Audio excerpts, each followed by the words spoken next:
അബൂബക്കർ നബിയോട് പറഞ്ഞു, നമ്മൾ കുടുങ്ങും, നമ്മൾ പ്രയാസപ്പെടും. അള്ളാഹുവിന്റെ പ്രവാചകൻ ആ സമയത്ത് പറഞ്ഞ വാക്ക് വിശുദ്ധ ഖുർആനിൽ അള്ളാഹു നമുക്ക് പഠിക്കാൻ വേണ്ടി എടുത്തുദ്ധരിച്ചു. നബി തങ്ങൾ പറഞ്ഞ വാക്കാണ് എപ്പോഴും നമ്മൾ പറയേണ്ടത്. ലാ തഹ്സൻ ഇന്നല്ലാഹ മഅനാ, നീ വ്യസനിക്കരുത്, നിശ്ചയം അള്ളാഹു നമ്മുടെ കൂടെയുണ്ട്, അള്ളാഹു നമ്മളെ സംരക്ഷിക്കും, അള്ളാഹു നമ്മളെ സഹായിക്കും. ആ പ്രതീക്ഷയാണ് അള്ളാഹു വഴികൾ തുറന്നു കൊടുത്തത്. ആ യഖീനാണ് അള്ളാഹു കാര്യങ്ങൾ എളുപ്പമാക്കി കൊടുത്തത്. ആ ഗുഹാമുഖത്തെത്തിയിട്ടും അവർക്ക് നിബിതങ്ങളെയും അബൂബക്കർ റളിയല്ലാഹു അൻഹുകളെയും രോമത്തെ പോലും തൊടാൻ അവർക്ക് സാധിച്ചില്ല.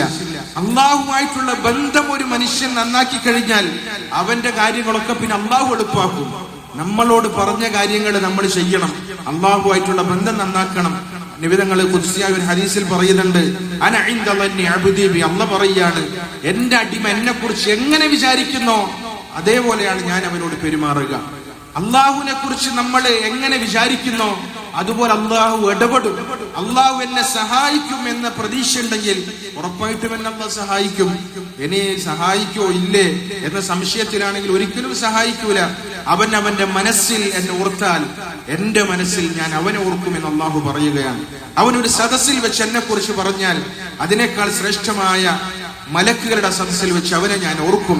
അവനൊരു ചാണനിലേക്ക് എടുത്താൽ ഞാൻ അവനിലേക്ക് ഒരു മുഴമെടുക്കും.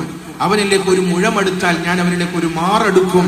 അവൻ എന്നിലേക്ക് നടന്നു വന്നാൽ ഞാൻ അവനിലേക്ക് ഓടിയെടുക്കും എന്ന് അള്ളാഹു സുബ്ഹാനഹു വ തആല അറിയിക്കുന്നുണ്ട്.